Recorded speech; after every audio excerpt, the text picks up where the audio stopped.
Rocking with pettyblog.com. It's your boy Silk D-O-double-G, and you are now watching the Petty Blog. I can't be on the Petty Blog.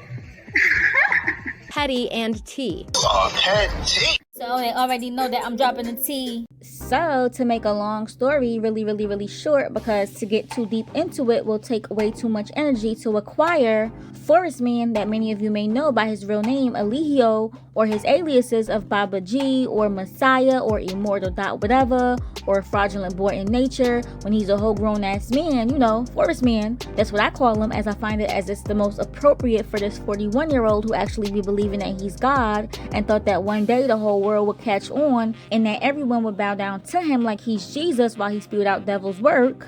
Well, the 41-year-old was sentenced to life in prison after he was given 5 guilty verdicts for some of his nasty work. And those counts are, on count 1 of ape, count 2 of false imprisonment, and on counts 3, 4, and 5 on prohibition of nude or actually explicit electronic transmissions, it was guilty all across the board. Guilty verdict on all charges. And please don't ask me why they gave him 3 counts of the same thing. I don't know. I don't understand the confusing law, but all I know is he really guilty of all of that and more. Guilty.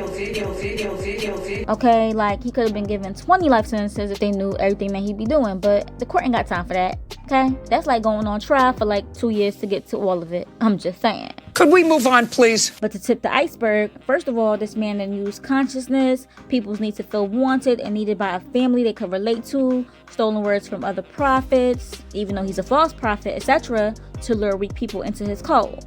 Use them for their money and their bodies, meaning that they needed to have an income to be a part of his cult. For example, like, I guess that little thing, I don't know what you call it, like the monthly army pay, or you have to come with all of your life savings, right?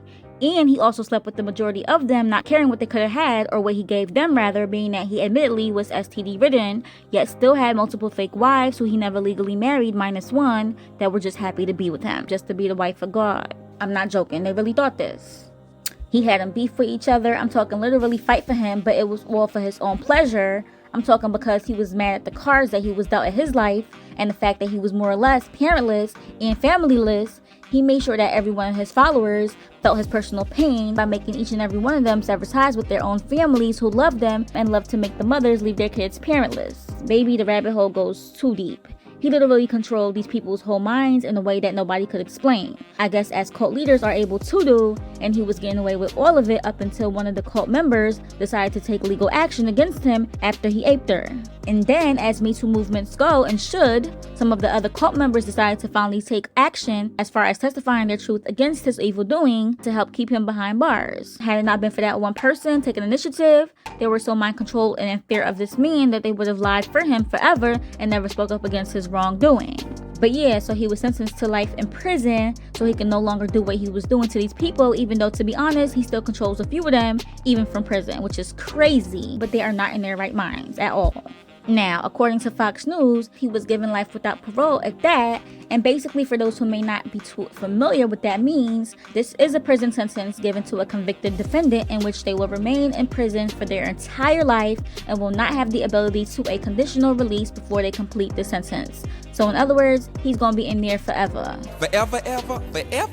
Ever. Now, to kind of wrap this up, because I know y'all don't got all day, and I just wanted to deliver the justice portion of it for real, let me just tell you, Forest Man proved to be insane in court in my opinion. Facts. For example, he was cracking the F up laughing when one of his victims was testifying against him, was crying about how he said that their souls belonged to him and that there was no telling him no, ever. You were our guy. No, you're a prisoner, but you a prisoner to us. Wow. So he found it funny that he owned them, which is crazy, okay? Another crazy move is that he told the judge that he forgives her. Then addressed the judge. I forgive you, and I still love you. I'm telling you, this man thinks that he's God. But imagine that. God in jail for life. Huh? But yeah, in one of his court hearings, he even let it be known that a woman's body belongs to a man, so it's impossible for her to be aped, and he was their ass. He also said something to the effect that women are the property of men, and so you can't rape them. And there was absolutely no saying no to him. And it gets crazier. As far as him putting out revenge porn, he said it wasn't that. What it was is that he put that out to teach others how to do what was being done in the video. It was really like an educational thing. Child. he lost it. And Ben lost it, he's gone. As a matter of fact, after they called out the 5 counts of guiltiness or whatever, he let out a weird sound as he was watching through Zoom or whatever. Go ahead and mute. He did not want to be in a courtroom during sentencing to avoid catching COVID from the judge. Child, don't ask me, okay? The same COVID, though, that he once swore did not exist and could not catch because, you know, he's God. And it's crazy because no matter what country this said God went to, he was never welcome because of how awful he was, so they kept on deporting him. So in other words, he never found a real home, but now he has permanent housing. Look at God, but it's really sad. But how do y'all feel about the fact that Forrest man got life?